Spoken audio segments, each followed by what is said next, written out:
Blocks aren't glitzy or high-tech, but they have a lot of play value. Blocks allow children to experiment with building. There's no right or wrong way to build with blocks, eliminating the fear of failure. Adding some trucks, cars, toy animals, or other props to the block area can inspire imaginations for deeper play. Children enjoy using realistic props, but they can also create their own props, like using a line of chairs for seats on a bus or a piece of rope for a fireman's hose. Talk with children about their interests and bring materials for children to explore those interests. In dramatic play, children are able to express anger and fear in acceptable ways. Playing roles like parents, teachers, or doctors helps children to feel in charge and successful. Depending on the age of the children, the art area should have a variety of paper, crayons, paint supplies, water-based markers, clay, Play-Doh, paste, glue, scissors, and other materials which encourage children's creativity. Did you notice coloring books are not on the list of recommended art supplies? Coloring books limit children's creativity. Blank paper allows children to draw and create whatever they want. Here, let me hold it here for you.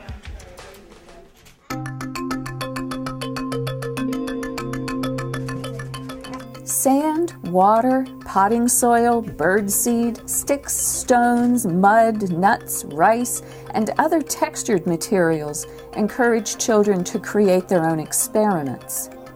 Add measuring cups, buckets, sifters, spoons, and recycled containers to sensory play for children to use to learn about volume, measurement, and other math skills. Sensory play is often messy, but research has shown that playing with water, sand, clay, and other sensory materials is often calming to children. That's a good tip to file away. If children are having a crazy day, pull out some sensory materials to calm things down.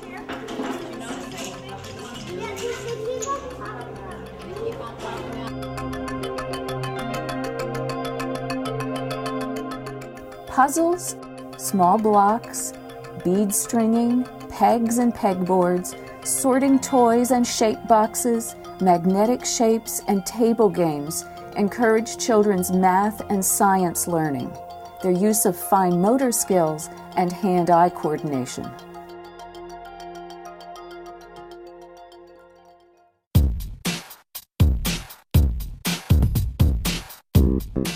Technology and screen media covers a wide range of devices, including computers, tablets, interactive whiteboards, mobile devices, cameras, DVD and music players, audio recorders, electronic games, e-book readers, light tables, cassette players, projectors, and microscopes. Certainly by watching the children in your care, you get all kinds of ideas about that really can drive your curriculum. As did Andrew this morning, who had those yellow boards. He was interested in the water, he was interested in the boards, and he was sort of perseverating on the fact that the board was dirty and that his goal was to wash that board. And when that happened any number of times, and I was literally pulling him out of the water, he pulled it out of the water and the light bulb went off in my head. I had the aha moment that this is a child that would really like to play in some water. And so what I told him is that the next time he comes to school, there will be water in an acceptable form, in an acceptable place for him to be able to wash the board and play in the water. I will say to him, Andrew, you gave me this idea. I saw that you wanted to play in the water and you gave me this idea to put the water in the table for you. He needs to know that his ideas matter and that I'm listening.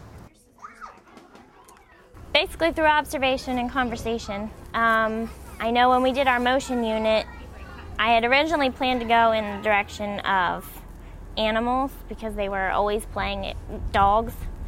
So I tried to bring some things in, add them to the environment to help with that, but it didn't work out the way I'd intended. So one day I was out here on the playground and just watching them do free play and noticing some of the things, like taking trucks and running them down the slide, or hooking up the scooters to the back of the bikes and wheeling people around the playground, stuff like that. And I'm just like, oh, well, what if we do something with that? Because they're always doing that.